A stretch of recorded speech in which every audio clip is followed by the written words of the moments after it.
A struggle with the letterbox and the dog going bananas can mean only one thing. Scrawlerbox is here, and it is a Scrawlerbox kind of video, I guess. Hello everyone, welcome to my channel. I'm Katie, and yes, we have Scrawlerbox. I honestly didn't think this would arrive until Monday, but here it is.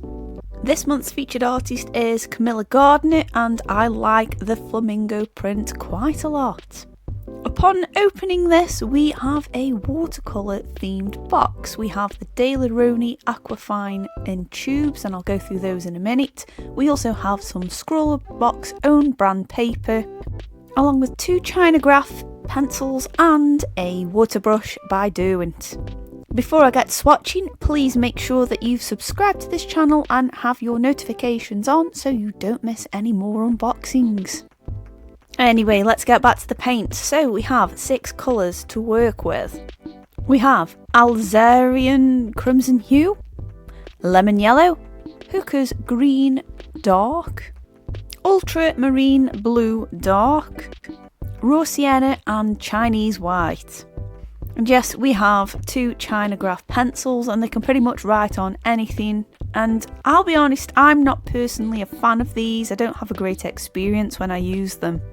The black one seemed to do quite well, but unfortunately the white ones always seem to arrive to me with smashed up leads inside, and I can sharpen it a number of times until it kind of goes down to a stump. So I'm not personally a fan, but I don't think they're a bad addition to the box, and we'll get to that a bit further on. The Scrawler challenge is birds of a feather, and I thought let's just go for a peacock on this one, and that means I can use all of the colours. I thought I'd stylise it and keep it simple all at the same time, but I did measure it all out and I used a protractor and a ruler and all of the nice drawing tools just to try and at least get some level of symmetry there, at least with the tail. And yes, I had sketched this out in a regular pencil because these Chinagraph pencils do not erase.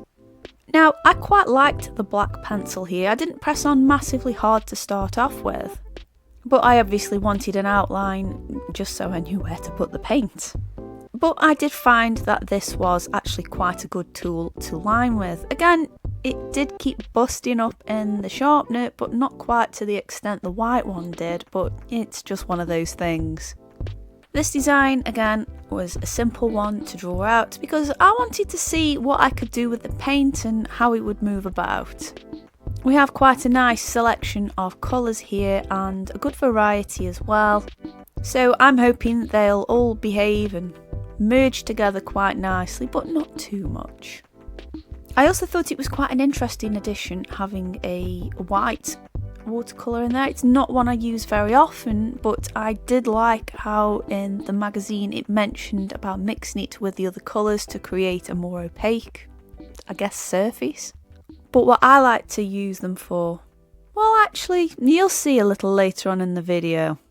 And while we're on the subject of white, here is the white Chinagraph pencil, and yeah, you can't see what I did there, so I didn't record it for very long, but again, it also mentioned in the Scrawler zine how you could use it like you would for batik or as a wax resist, so that kind of interested me a little bit there. I know when I used it last, and that would have been with the Artful box back in December, I can't fully remember if I did a wax resist or, well, a Chinagraph resist or not, but I have a feeling I did and it wasn't very successful, so I'm hoping that the watercolours were a bit better with it, I guess. I lay down a layer of water using the water brush pen and again just mixed and swirled the colours around on the peacock's body. For the tail feathers, I just did a very light wash of the ultramarine, and yes, it did work. It didn't work brilliantly with a very, well, I guess, wet mixture or a highly pigmented one, but it did work if you did a lot of thin layers. And I quite appreciated it being in there. Again, it's not my favourite kind of pencil to have, and if you're watching Scrawlerbox, you know I like to whinge about pencils. But I thought it was a good match for this box, and when it came to adding a second pigment and a third pigment in there, the resist worked. Once I'd got the hang of how much to apply over the top of it, it wasn't a problem at all. I did find that these paints were quite nice to work with. They had a nice flow and consistency to them.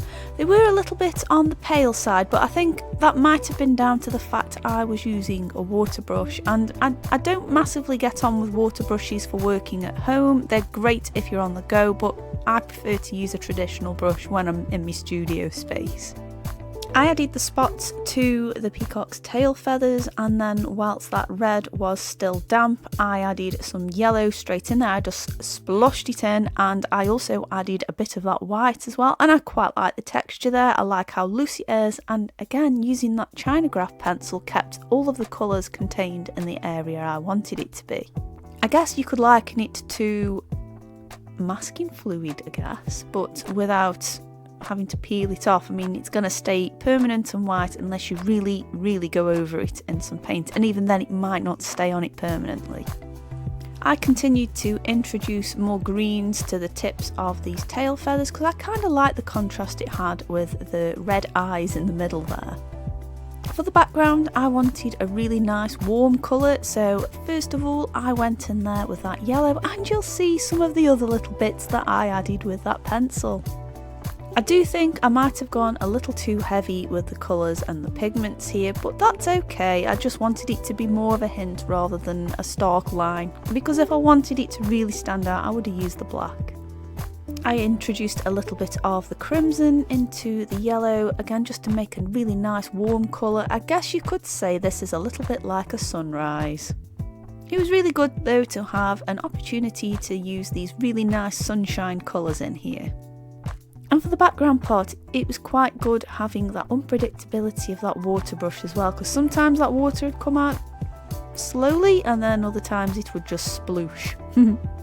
For the next row of feathers, I mixed up a different blue using a hint of that green, just so there'd be a little bit of difference there.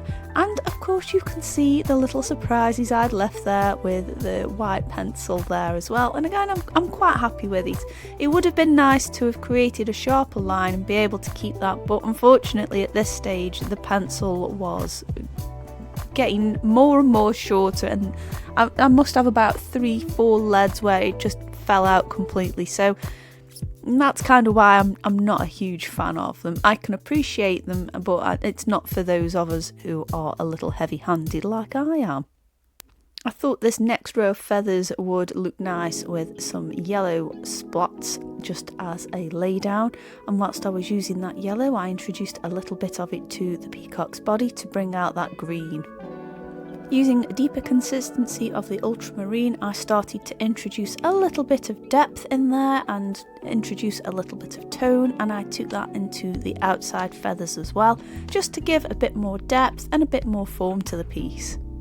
Although I do go around this again with that black pencil, because you know I like to outline things more than once, I just thought doing this would bring out those details and, like I say, the form a little bit more, and I'm glad I did. I also added some little red spots onto that second row of tail feathers, and I was really liking how this came out. It's really garish, it's really colourful, and I like it. It's a sunny day today as I'm filming and recording all of this, and maybe that's reflecting in my work. Although my go-to for adding outlines would be a liner pen or a micron, I actually kind of liked having this pencil just to try something different. Again, it probably wouldn't have been my first choice, but the black pencil performed much better than the white, so I wonder if there's something in the pigments that make the white pencil a little bit more brittle. Answers below if you know. I think if I was to add my own pencil though, I'd probably go for one of the Mars Lumograph blacks, just because they're a little bit kinder to work with. You've still got that deep colour, and it's a little bit more forgiving if you need to erase anything. It doesn't completely get rid of it, but you do have a bit of a chance there. I did try and add some additional highlights with that white pencil, but it just wasn't happening, and I don't know what it is about when you go over an area with paint and then go over them again with the pencils, but it just doesn't seem to work for me, and it just resulted in more lead snapping. So I moved on to the floor of this picture. Floor, I meant the bottom, you know what I mean.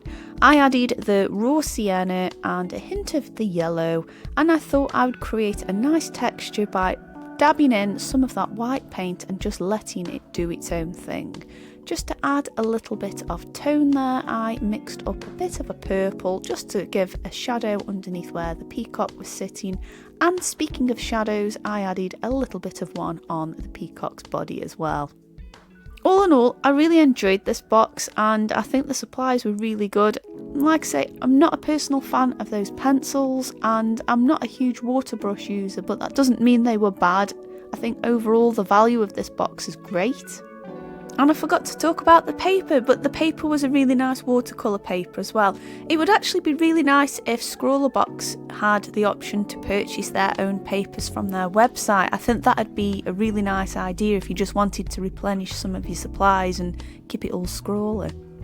Anyway, my lovelies, we are all done. I quite like how this came out, and I'm going to be doing a Beyond the Box for this one and for Upcrate as well, so make sure you have subscribed so you don't miss out on those two.